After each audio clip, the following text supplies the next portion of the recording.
Évangile de Jésus-Christ selon saint Matthieu. En ce temps-là, Jésus appela ses 12 disciples et leur donna le pouvoir d'expulser les esprits impurs et de guérir toute maladie et toute infirmité. Voici les noms des 12 apôtres. Le premier, Simon, nommé Pierre, André son frère, Jacques, fils de Zébédée, et Jean son frère, Philippe et Barthélemy, Thomas et Matthieu, le publicain, Jacques, fils d'Alphée et Thaddée, Simon le Zélote et Judas l'Iscariote, celui-là même qui le livra. Ces 12, Jésus les envoya en mission avec les instructions suivantes. Ne prenez pas le chemin qui mène vers les nations païennes, et n'entrez dans aucune ville des Samaritains.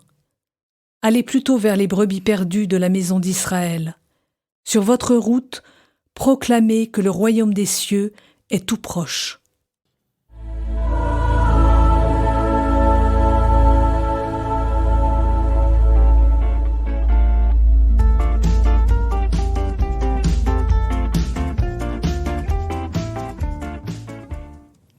Chers amis auditeurs, en ce temps-là, c'est dans un aujourd'hui qui dure et se prolonge jusqu'au dernier jour du royaume que Jésus appelle une communauté de marcheurs.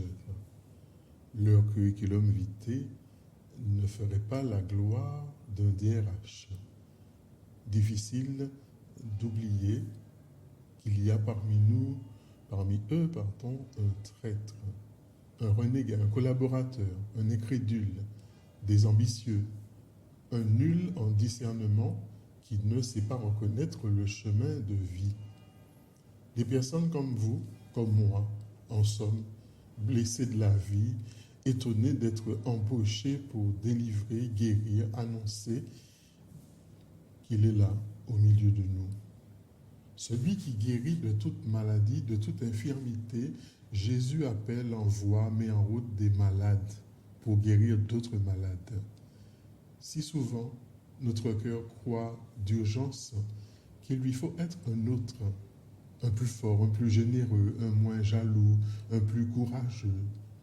Le voilà à nouveau incapable d'être désemparé. Et nous, Simon, André, Marie, Madeleine, France, Arthur, Catherine, Michel, nous sommes tous et toutes, nous sommes tous acculés à prouver notre dignité, à chercher la fécondité au bout de notre puissance.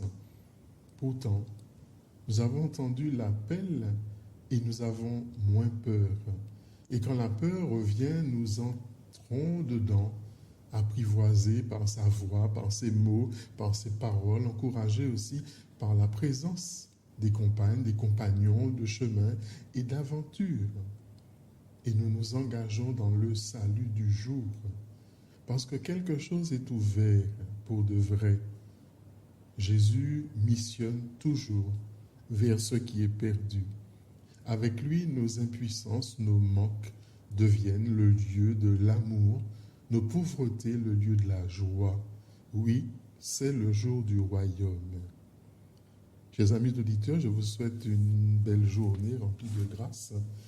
Ce jour-ci, je suis en Guadeloupe pour pouvoir prêcher le temps de neuvaine à Notre-Dame du Mont-Carmel avec le Père N. Je me ferai la joie de vous partager en tout cas les homélies que je donnerai à cette occasion.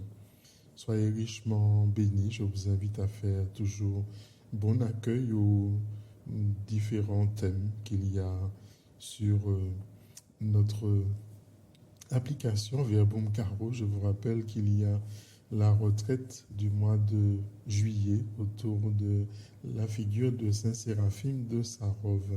Soyez richement bénis et je vous dis à bientôt, c'est-à-dire à demain pour plus grande gloire.